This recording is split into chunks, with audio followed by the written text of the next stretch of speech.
মানে গ্যাস্ট্রিকের ওষুধ খাচ্ছে সে কিন্তু কোনো ভাবে ব্যথাটা খুব একটা মানে স্যার এই ধরনের উপসর্গগুলো থাকলে আমরা বেশিরভাগ ক্ষেত্রে যেটা করি যে চিকিৎসকের কাছে যাই না, একদম ফার্মাসিতে গিয়ে ব্যথানাশক ওষুধ খাচ্ছি, সিরাপ খাচ্ছি, অ্যাসিডিটি কমানোর বা অনেক ধরনের মেডিসিন নিজের মতো করে কিনে খাচ্ছি।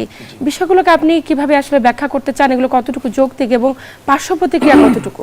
শুধু দেখেন যে পেটে হালকা ব্যথা হলেই যে ফার্মাসিস্ট বা ঔষধের দোকানগুলোতে যাচ্ছে তা না। আমাদের বাংলাদেশের রেওয়াজটাই হচ্ছে এরকম, যখনই কোনো ধরনের উপসর্গ হয় প্রথমত আমরা ফার্মেসিতে যাই। আমরা প্র্যাকটিস করতে গিয়ে আমরা এমন একটা পরিস্থিতির শিকার হই যে আমাদের কাছে যখন রোগীরা আসে, বিশেষ করে কোনো ক্যান্সারের পেশেন্ট দেখা যাচ্ছে যে স্টেজ 3 বা 4-এ আসে। কেন? মানবদের যে কোনো অঙ্গের ক্যান্সারেরও যে উপসর্গ, প্রাথমিক পর্যায়ে যে উপসর্গ খুবই মৃদু থাকে, এত কম বা হালকা থাকে যে একটু ব্যথার ঔষধ, একটু গ্যাস্ট্রিক ওষুধ খেলেই কমে যায়, কিন্তু ক্যান্সার তো থেকে যাচ্ছে।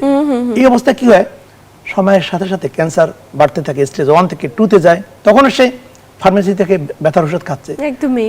এরপরে যখন স্টেজ 3-তে যায় তখন তো আর ওই ব্যথার ওষুধে কমছে না, তখন আমাদের কাছে আসেন। এমন একটা পরিস্থিতি হয় তখন কোনো চিকিৎসা থাকে না, অপারেশন করার সুযোগ থাকে না, ইভেন কেমোথেরাপি নেওয়ারও সুযোগ থাকে না। এই জন্য আমি বলবো অবশ্যই প্রাথমিক পর্যায়ে আপনি কারো পরামর্শ নিতে পারেন, কিন্তু যে কোনো সমস্যা হলে ডেফিনেটলি আপনি কোনো একজন রেজিস্টার্ড চিকিৎসকের কাছে গিয়ে পরামর্শ নেবেন, তাহলেই আপনি ভালো থাকবেন। সে হবে সবচেয়ে আপনার প্রিয় বন্ধু, প্রিয় পরামর্শক। কারণ হচ্ছে পেটে হালকা ব্যথা হলে সিম্পলি পেটের একটা আল্ট্রাসোনোগ্রামের মাধ্যমেই এটি শনাক্ত করিয়ে নেওয়া যায় যে তার পিত্তথলিতে কোনো পাথর আছে কিনা।